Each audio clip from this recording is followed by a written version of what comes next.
부쌤의 거꾸로 한국사 시즌2 조선의 신분제와 양반문화 그 두 번째 시간으로 붕당의 형성 과정에 대해서 살펴보도록 하겠습니다.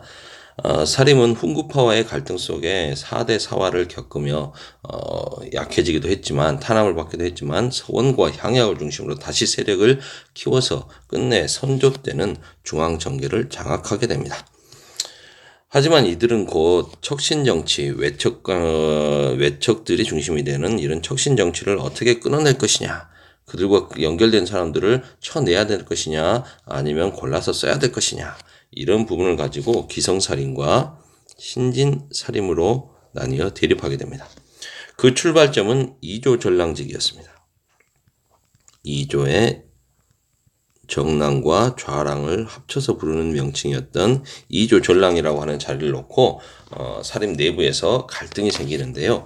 이조 전랑이라고 하는 자리는 막강한 중요하게 여겼던 3사, 사원부 사관원 홍문관 3사의 관리들을 임명하고 그리고 자기 스스로 후임자를 추천할 수 있었던 엘리트 코스 중에서도의 엘리트 코스입니다. 핵심 요직이죠. 이 자리를 놓고 처음에 김효원이라는 사람이 이 자리에 물망에 올랐는데 심의겸이라고 하는 사람이 이제 거기에 반대를 하게 됩니다. 하지만 김효원은 끝내 이조 전랑에 임명이 됐고 그 뒤에 이제 심의겸에 대해서 별로 안 좋은 감정을 갖고 있겠죠. 근데 심의겸의 동생 심충겸이 또 이조 전랑직에 추천이 되자 이조 전랑이었던 김효원이 이제 심의겸, 심충겸은 이렇게 외척 출신이기 때문에 안 된다. 그래가지고 이제 반대하게 되는 겁니다. 그래서 이제 둘이 갈등하게 되는데요. 그때 당시 이렇게 김효원의 집이 서울의 동쪽에 있었던 건천동이다라고 해서 김효원을 김효원을 따른 사람들을 동인이라고 했고요. 그리고 이제 심의겸의 집이 서울의 서쪽 정릉동에 있었다라고 해가지고 심의겸을 지지하는 사람들을 서인이라고 부르게 되는 겁니다. 근데 이렇게 모이고 봤더니 김효원을 따른 사람들은 비교적 젊은 사람들, 신진차림이고 심의겸, 외척이라도 이렇게 좀 많은 사람들로부터 덕망이 있고 괜찮다고 지지를 받으면 쓸 수 있는 거 아니냐라는 사람들은 이제 심의겸을 중심으로 한 기성살인들이었습니다. 당연히 젊은 사람들은 척신정치를 철저하게 청산할 것을 주장하고 서인들은 믿을 만한 사람이면 쓸 수도 있는 거 아니냐라는 협력관계를 주장을 하게 되는 거죠. 이 사람들의 학문적인 성향을 봤더니 주로 동인들은 서경덕, 이황, 조식의 제자들이 많았고 심의겸, 서인들은 이의의 제자들이 많다라기보다는 이의는 너무 한쪽으로 기우는 건 안 맞다. 좀 붕당이라고 하는 건 균형이 맞아야 되니까 나는 서인이 되겠다라고 스스로 선언을 했습니다. 선언을 하게 되는데요. 그래서 이의와 성원을 따르는 우리들이 서인에 합류하게 됩니다. 이들의 출신 지역은 서경덕은 개성, 이황은 경북, 조식은 경남, 그래서 경상도 일대고요. 이의와 성원의 제자들, 이 사람들의 세력들은 주로 서울, 경기, 충청, 전라도 지방이 되겠습니다.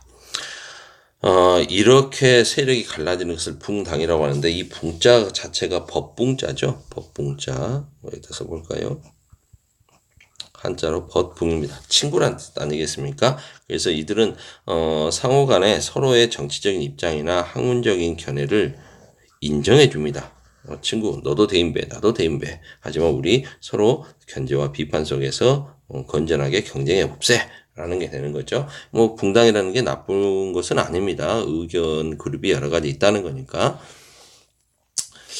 시간이 벌써 4분이 넘어가네요. 그림을 그려가지고 설명을 하면서 정리하려고 했는데 그래서 그림을 미리 넣어놨는데 넘어가겠습니다. 갈 길이 머네요. 양반 중심의 성리학적 사회질서 확산. 자, 아까 사림들은 서원과 향약을 통해서 세력을 확대해 갔다고 했습니다.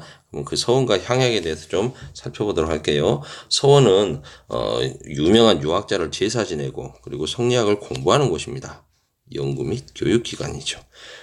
이렇게 하다 보니까 자꾸 모여서 같이 공부하다 보면 모여서 정치 이야기도 하겠죠. 그래서 정치적인 여론 형성에도 큰 기여를 했고 향촌 지방에 있으니까 향촌의 문화 수준 도 향상시키는 데 기여를 했습니다. 우리나라 최초의 서원은 중종 때 주세붕이라고 하는 사람이 세운 백운동 서원입니다.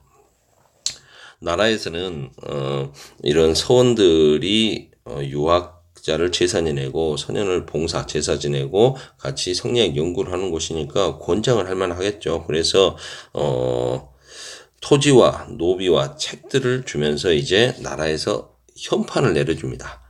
이런 것을 사액서원이라고 하거든요. 쉽게 말하면 액자를 내려준 줄사 내려준 서원이다라는 의미겠습니다. 이렇게 사액서원으로 지정이 되면 토지 노비 서적을 받게 되는데 백운동 서원이 사액서원이 되면서 현판을 받는데 그 현판이 소수입니다. 그래서 백운동 서원을 다른 명칭으로 이제 소수서원이라고 부르게 되는 거죠.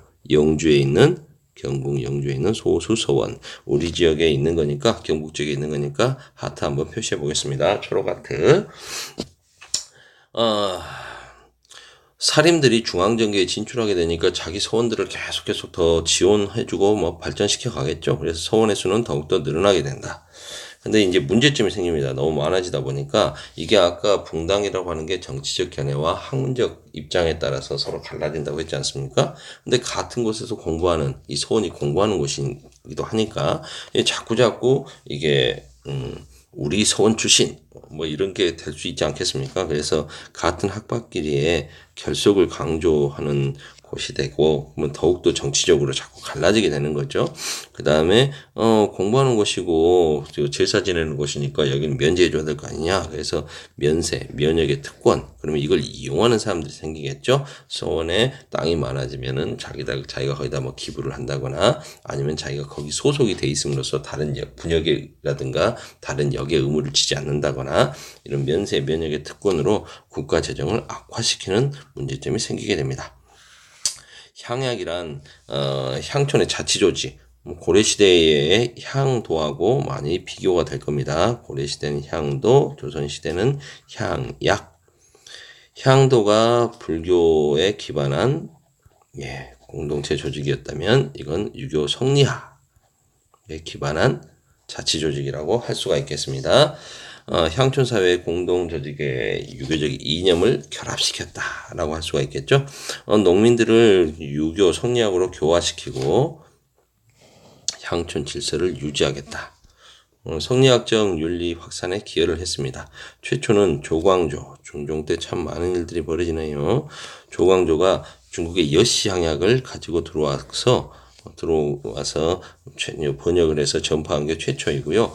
향약의 4대 덕목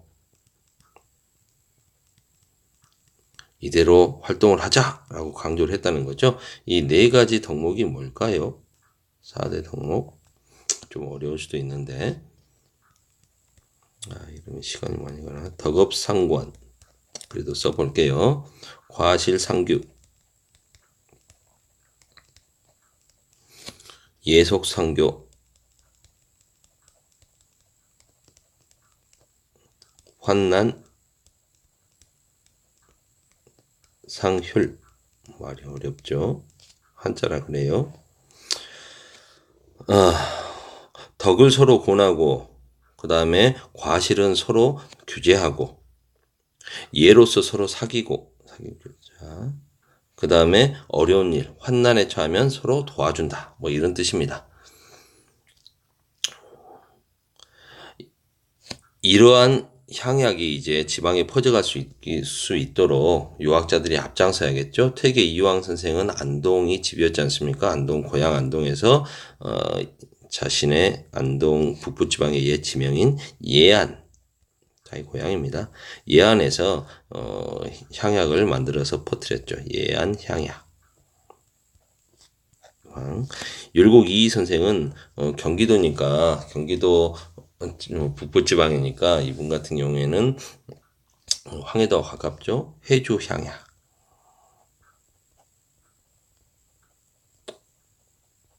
을 만들어서 보급하게 됩니다. 이러면서 이제 사림들의 노력으로 향약이 전국적으로 확산되어 간다는 거죠.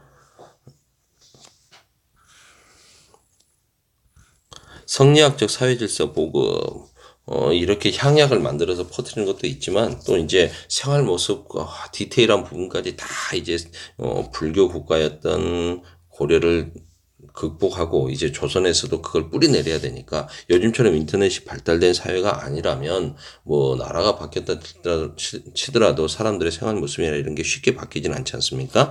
이런 부분을 이제 깊숙이 바꿔나가기 위해서는 많은 노력들이 필요할 겁니다. 그래서 성리학이 일상생활과 윤리적인 측면까지 확대되어 가는 과정이 시간이 꽤 걸리는 거죠. 200여 년 가까이 걸려서 막 퍼뜨려 갑니다.